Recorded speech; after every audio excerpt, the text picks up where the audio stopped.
Okay, I'm standing here with Christian from Âme and Alex from Tokyo.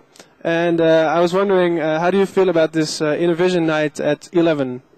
Yeah, actually we are looking forward to it. Last year we had the idea to do something, no, I think last year we did the first party, but downstairs in the new venue from 11, and this year we thought we should do again something for Amsterdam Dance Event, because it became like one of the most important events in electronic music. Yeah, you think? Yeah, that's quite my honest opinion, because I think Winter Music Conference in Miami, Midem in Cannes, it's going down a little bit. So yeah, I think Amsterdam Dance Event became like the most important thing, and we wanted to do something here, and we thought 11 is the first choice for us, because Olaf is a very good friend of us. That's why we choose 11 for this, and we are looking forward to the party tonight. Alex, this is your first time at 11. What is your first impression of the club? It's my very first time in Amsterdam. I'm so looking forward to tonight, man. Yeah? What is? How does it feel to be together with the whole Innervision crew? Is it like a family outing? Totally. I mean, last time, we were in Japan playing, Tokyo, Nagoya, everywhere in Japan. We had like a blast. And I mean, so good to be back together, And in Amsterdam, first time for this crazy event, dance event. I mean, it's fun, man. How do you feel about the Amsterdam as a city? Do you feel that it is upcoming? Do you feel like there's a certain vibe in the city, or? Actually, I'm never that long in Amsterdam that I can say something like this, but I really think it's a good scene here in Amsterdam, and always the parties are really good. The response we get per mail, over MySpace, our own website from Netherlands, especially from Amsterdam, is really good. So I think Netherlands is a good place for house and techno music at the moment. Yeah, do you feel like your sound is catching on in the world, the sound that you represent as a label? It's hard to say, yeah? It's really hard to say, man. We're just making music and just having fun and doing what we love, and I mean, it's such an honor to be here and to share, all of this music with everybody, I mean, I can't really say much more, man, it's just say. Actually, I see ourselves still from the fan side, Completely, but now we are behind the desk, and for me it's still the same like standing outside and dancing, You're still a fan of the music? Yeah, for sure. Otherwise we won't do it, exactly. I think. So much, man,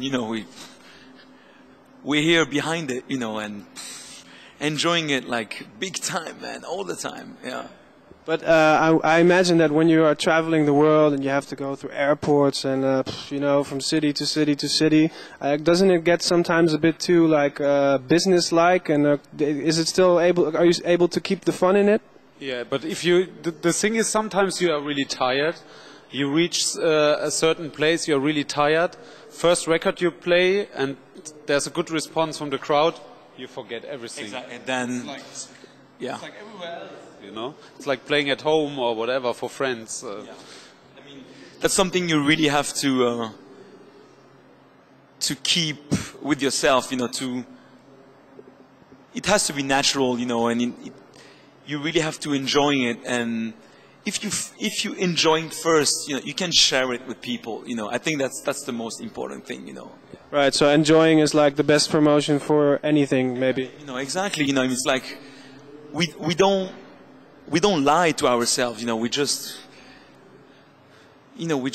play the music we like, and naturally, we have people all around us, and we just play for our friends, all over the world. I think that's the key, Sounds very good. And can you tell us about the new Innervisions orchestra project that's going on? Yeah, actually, it's Alex is not part of it, but he's yeah, maybe in the future, why not? Actually, it's like an open collective. It's like we do this together with Henrik Schwarz and Dixon, and we already did one remix for Underworld in this combination. We're doing another one for Uncle, for James Lavelle, and then we will start to work on our own material. And next year we will play some special festivals and some spots live all together.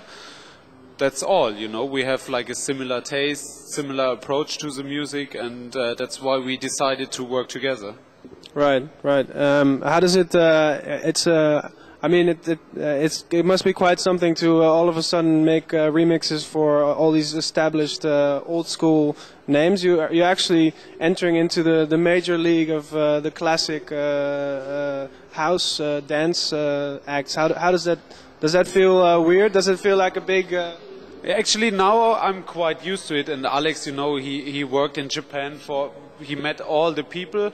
It's quite normal. But like the first time I really was like surprised when I played 2 years ago in New York. And someone said me, Danny Tenaglia was only there because he wanted to listen to me. And I was like, that's strange, you know, that's really strange. Or are you playing in Fabric, Ashley Beadle, Rocky, Diesel, Pete Heller, all the Black Science Orchestra, Express 2 guys are there just to listen to you. And they were your idols when you were like young 10 years ago.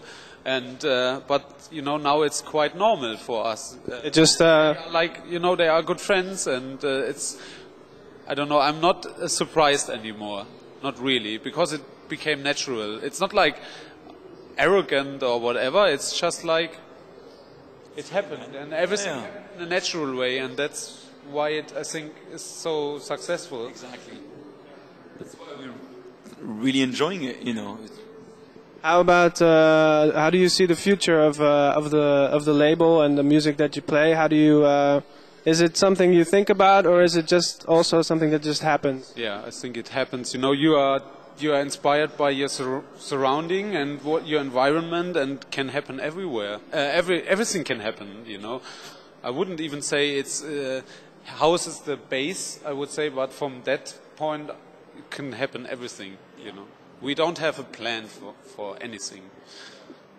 I would also like to ask about you, because your name is Alex from Tokyo, but you don't strike me as a very Tokyo kind of guy. Look at him. ちょっと待っててください。こんばんは。はい。Sounds pretty good. Sounds pretty good. No, but I mean, what's the story about that? How did you become that name? It's a long story. In 5 words. I mean, you know, I spent most of my life in Japan, and I've always, you know, gone back and forth between, you know, Japan and especially Europe and the US and the US as well, and naturally, like, people, you know, were calling me, you know, Alex from Tokyo, you know. And one day I was like, sounds good, man. You know, it's my identity. You know, it's like I spent most of my life in Japan, and somehow I feel like Japanese, but I'm European. You know, so it's this kind of like this mixture of he's definitely of Japanese, of mentalities. You know? But everybody, yeah, exactly. Everybody who knows me, you know, they say that somehow, you know, I'm like Japanese, and that's kind of like the twist, you know, and that's my identity, I think, you know, and that's why, you know, I said, you know, okay, I'm gonna call myself Alex from Tokyo. You know, it's not about, you know, coming from Tokyo. You know, it's kind of like my Japanese name. You know, yeah. So you're quite a global guy then. Is it also? Do you feel like this whole thing has become a global thing? The whole Innervisions thing, the whole label. House is a global thing, you know. That's a global thing.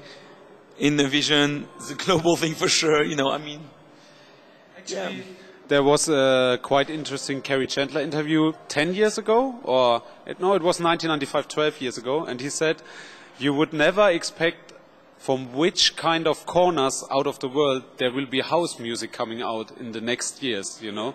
And I think this was like, this said everything, you know, and now it's like this. Is there any corner of the world that you still have to reach? Center of Africa. I was in South Africa, north of Africa, but center of Africa, no, I think it's spreading all over the world, man. Yeah, Persia and Iraq is still not happening, but you know, that's never know, man. Never know. You never know. maybe your sound is also a bit linked to the African sound. Do you think it would be nice to just be in Central Africa and playing that to return to the roots of the? Or do you see the roots in there? Or? Yeah, for sure. It's already like this. I'm once a year in South Africa, and it's definitely like this there. You know, that's house music there is there. It's the major music there. If you switch on the radio, it's Masters at Work track from us or from Gregory or whatever, or Soulade. And they really have a feeling for the rhythm, you know. It's all about the rhythm there, and it's not about tempo, how hard the music is. I've never been there, but it's probably a bit like, you know, the US. I mean, I would say like kind of like the core, you know, kind of like house music, dance music scene in the US, where, you know, it's not only about like trends, but it's about like feeling and exactly the roots, you know, like of music, of dance music, the way you live with music.